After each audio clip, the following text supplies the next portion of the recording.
నమస్తే, నేను కాంతికిరణ్, Bharatiya Janata party SC Morcha Telangana రాష్ట్ర అధ్యక్షుని. ఈరోజు 25 జూన్ మనందరికీ తెలిసిన విషయమే.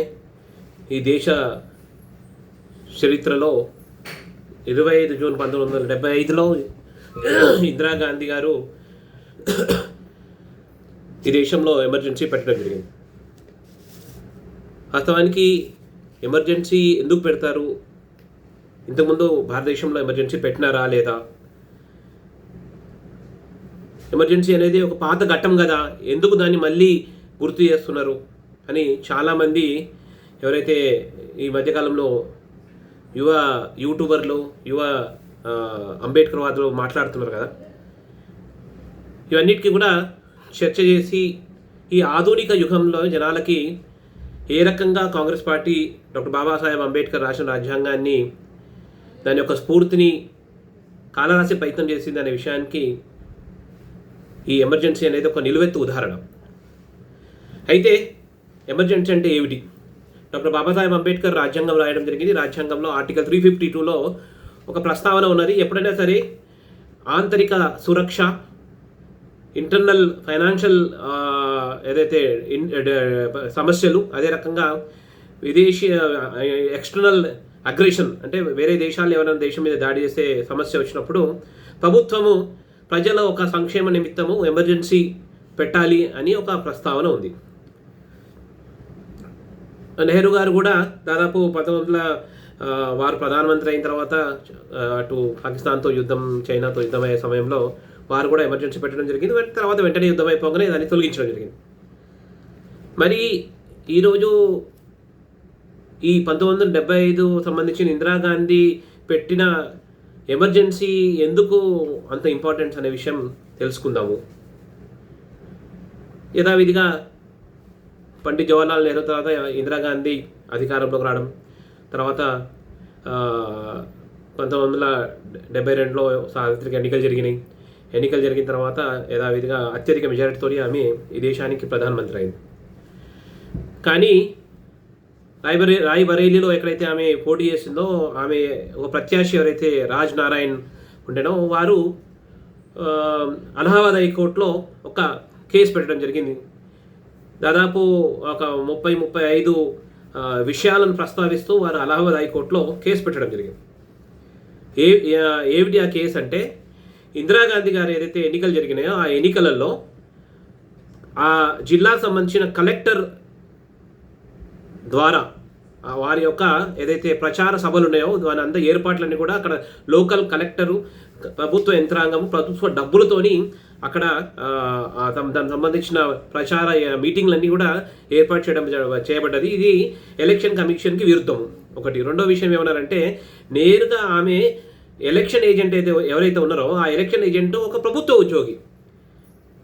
దీని ఆధారాల మీద వారు కోర్టుకు పోవడం జరిగింది. కోర్టు దాన్ని పరిశీలన చేసిన తర్వాత మిగతా చాలా 30-35 విషయాలు ఏదైతే ప్రస్తావన చేస్తున్నారో అవన్నీ కూడా పక్కకు పెట్టి ఈ 2 విషయాల మీద చర్చ చేసిన తర్వాత స్పష్టంగా అలహాబాద్ హైకోర్టు ఒక తీర్పు ఇవ్వడం జరిగింది. ఏమిటా తీర్పు అంటే, ఇందిరాగాంధీ యొక్క ఎన్నిక చెల్లదు, అదే రకంగా ఆమె వచ్చే 6 సంవత్సరాల వరకు దానికి ఎన్నికల్లో పోటీ చేయడానికి అర్హత లేదు అని కూడా వారు తీర్పు ఇవ్వడం జరిగింది.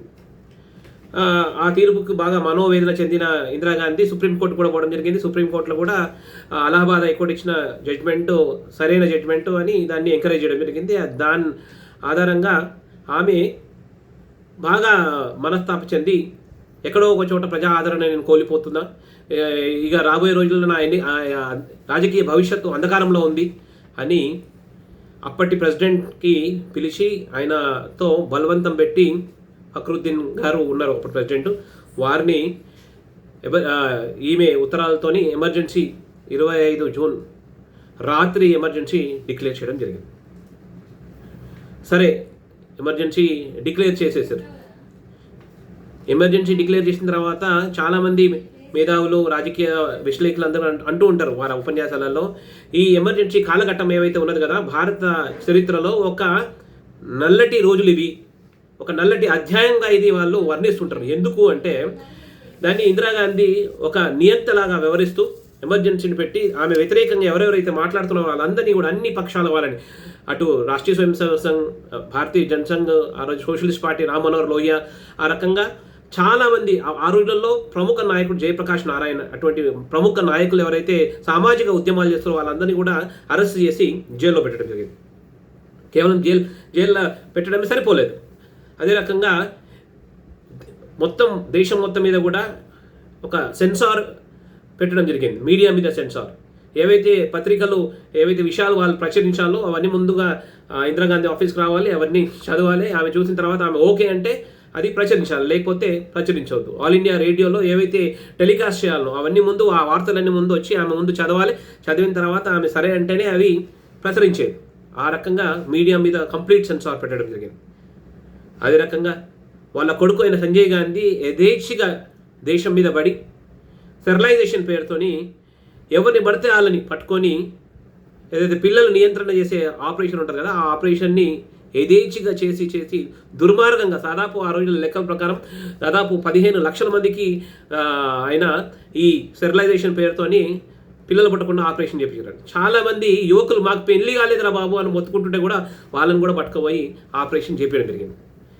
ఎక్కడో ఒక చోట ఆ రోజులలో ఇందిరాగాంధీ ఏదైతే ఈ ప్రజా దమనకాండ చేస్తుందో దాని వ్యతిరేకంగా అన్ని పార్టీలన్నీ ఏకమై జయప్రకాష్ గారి నేతృత్వంలో ఒక ప్రజా ఉద్యమం లాగా లేచిన తర్వాత మొత్తం మీద ఆ ప్రజా ఉద్యమం 2 సంవత్సరాలు కొనసాగిన తర్వాత 1977లో దాన్ని ఒక ఇందిరాగాంధీ ఎమర్జెన్సీని ఎత్తివేయడం జరిగింది. దాని తర్వాత వెంటనే ఎన్నికలు వచ్చిన తర్వాత ఆమె ఓడిపోవడం జరిగింది.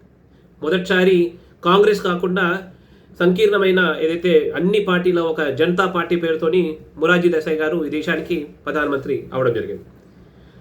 ఈరోజు 1975 సంబంధించిన ఇందిరాగాంధీ ఏ రకంగా అయితే తన స్వలాభం కోసము, రాజకీయ పరపతి కాపాడు కోసము ఏ రకంగా అయితే డాక్టర్ బాబాసాహెబ్ అంబేద్కర్ రాసిన రాజ్యాంగంలో ఉన్న ఏదైతే ఆర్టికల్ 350ని తన ఒక స్వలాభం కోసం వాడుతూ ఏ రకంగా అయితే ఎమర్జెన్సీ పెట్టిందో, ఈరోజు మేధావులు ఎవరైతే ఈ యూట్యూబర్లు వాళ్ళందరూ కూడా మీరందరూ కూడా మాట్లాడాలి.